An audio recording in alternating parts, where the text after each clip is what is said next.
During the presidential primary debates 4 years ago, one outsider stood alone and said in public what most Americans thought in private. It was 14 years after the start of the war in Afghanistan and 12 years after the invasion of Iraq, where thousands of American troops had died and trillions in taxpayer dollars had been spent. And yet no candidate could bring themselves to admit that something had gone badly wrong with American foreign policy. That the American voter, the American soldier, and the American taxpayer had all been let down. Except for one, Donald Trump. He called America's endless wars what they were, a disaster. The media was shocked because Donald Trump was running as a Republican. And yet he said out loud what we all knew, that American foreign policy was failing to make Americans safer. After the end of the Cold War, Democrats and Republicans in Washington bought into the illusion that the whole world would start to resemble America. And so they started to pursue unlimited globalization. They welcomed China into the World Trade Organization. They engaged in nation building in Afghanistan and tried to export democracy to Iraq. They signed a nuclear deal with Iran and a global climate agreement in Paris. But they didn't ground any of it in the interests of the average American. So for decades, while Washington politicians built a global system, American wages stagnated.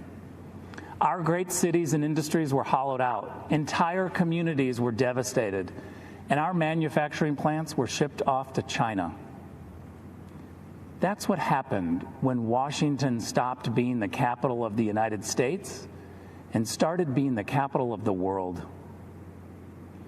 As U.S. ambassador to Germany, I had a front row seat to Donald Trump's America First foreign policy. I wish every American could see how President Trump negotiates on their behalf. I've watched President Trump charm the Chancellor of Germany while insisting that Germany pay its NATO obligations. I was proud to witness President Trump say to foreign leaders, "I don't blame you for wanting America to pay for your security. I actually respect you for out-negotiating the presidents before me. But it stops with me. I won't let the American taxpayer be taken advantage of." Donald Trump's administration has always made clear that our priority is the American people's security. That's the job of all leaders, to put their people first. And we've seen how this strategy has succeeded. In 4 short years, Donald Trump has led even some Washington Democrats to agree on the Chinese threat, on trade deals that benefit America first, on alliances that share responsibility. In 4 years, Donald Trump didn't start any new wars. He brought troops home. He rebuilt the military and signed peace deals that make Americans safer. The Washington elites want you to think this kind of foreign policy is immoral, and so they call it nationalist. That tells you all you need to know. The D.C. crowd thinks when they call Donald Trump a nationalist, they're insulting him, as if the American president isn't supposed to base foreign policy on America's national interests. A return to the Biden way of thinking means America gives the radical terrorist regime in Tehran a plane load of cash in the middle of the night. Well, you see, President Trump also sent an aircraft in the middle of the night to deal with Iran. But that plane was on a different mission. An airstrike to take out the head of Iran's terror machine who plotted the deaths of Americans. But we also must be clear that when those who seek freedom take tremendous personal risk in places like Hong Kong, Tehran, or Minsk, there is no doubt who President Trump's administration supports. We will always stand with the people who fight for their God-given freedoms.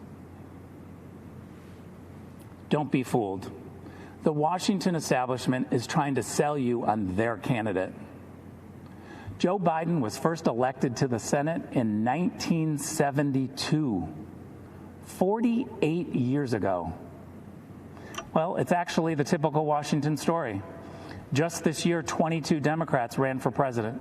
They rejected all of the outsiders and nominated the ultimate Washington insider, someone they had to pull out of retirement. Every time Joe Biden offers a new idea, you should ask yourself, why didn't he try that over the last 48 years? Today, the Democrats blame a global pandemic that started in China on President Trump. And they still blame Russia for Hillary Clinton's loss in 2016. As acting director of national intelligence, I saw the Democrats' entire case for Russian collusion. And what I saw made me sick to my stomach. The Obama-Biden administration secretly launched a surveillance operation on the Trump campaign and silenced the many brave intelligence officials who spoke up against it. They presented bogus information as facts. They lied to judges. Then they classified anything that undermined their case. And after Donald Trump won the election, when they should have continued the American tradition of helping the president-elect transition into the White House, they tried instead to undercut him even more. Former Vice President Joe Biden asked intelligence officials to uncover the hidden information on President Trump's incoming national security advisor 3 weeks before the inauguration.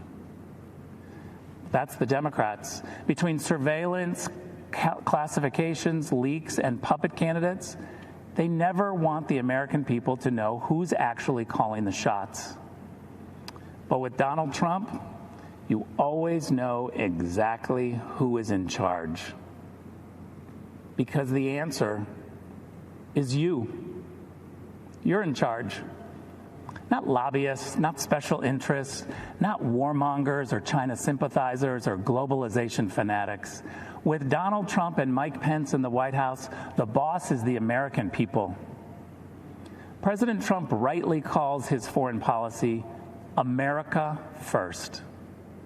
America First does not advance the interests of one group of Americans at the expense of another. It has no bias about red or blue, educated or not educated, urban or rural. America First is simply the belief that politicians should focus on the equality and dignity of every American, and that this duty is fulfilled by promoting the safety and wealth of the American people above all else. That's America First. That's the Trump doctrine. And that, my friends, is 4 more years.